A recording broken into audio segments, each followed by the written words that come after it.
आज की कहानी है कौवा और सांप। एक दिन एक कौवा घोंसला बनाने के लिए उपयुक्त जगह की तलाश में था। कौवे को जंगल में घोंसला बनाने की जगह मिल गई। कौवा तिनका तिनका इकट्ठा करके घोंसला बनाता था। एक दिन कौवे ने उसके घोंसले में अंडा दे दिया। कौवे के घोंसले वाले पेड़ के नीचे एक सांप का घोंसला था। सांप ने कौवे को अंडे देते हुए देख लिया। सांप को कौवे के अंडे का लालच था। एक दिन कौवा भोजन की तलाश में निकला। तभी सांप अपने घोंसले से बाहर निकला और कौवे के घोंसले की ओर चला गया। वह कौवे के घोंसले के सामने गया और एक एक करके अंडे खाने लगा।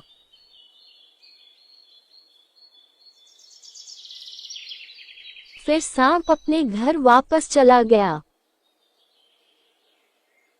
कौवा वापस आया और देखा कि उसके अंडे गायब थे। अंडे न मिलने का उसे बहुत दुख हुआ। कौवा चिल्लाने लगा कि मेरा अंडा कहाँ गया। कुछ दिन बाद कौवे ने फिर अंडा दिया। कौवे की अनुपस्थिति में सांप ने फिर अंडे खा लिए।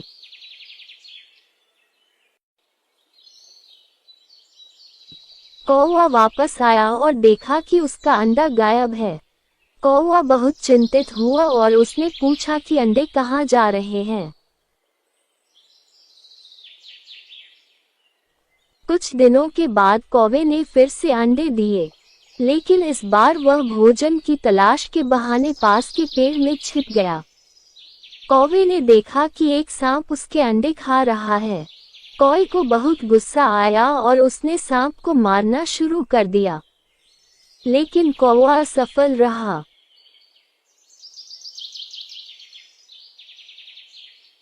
कौवा उदास होकर उड़ने लगा और सोचने लगा कि इस सांप की पकड़ से कैसे बचूं। कौवे ने एक महल देखा और उसकी ओर उड़ गया।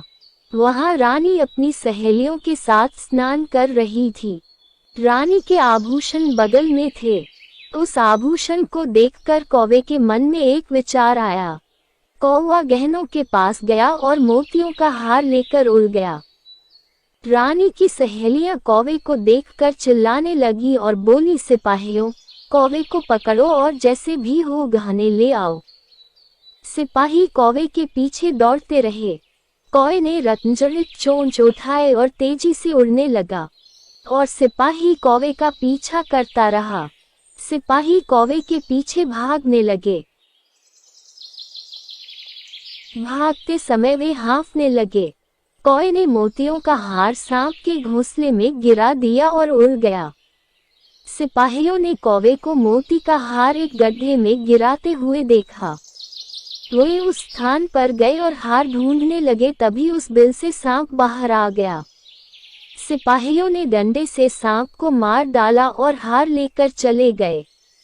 सांप को मरा हुआ देखकर कौवा बहुत खुश हुआ। तब से कौवे ने अंडे दिए और अंडे फूटे। वह बच्चों के साथ खुशी खुशी अपने दिन बिताने लगा। कहानी से सीख। हमें इस कहानी से यह सीख मिलती है कि कभी भी निर्बल का फायदा नहीं उठाना चाहिए। साथ ही मुसीबत में समझदारी से काम लेना चाहिए।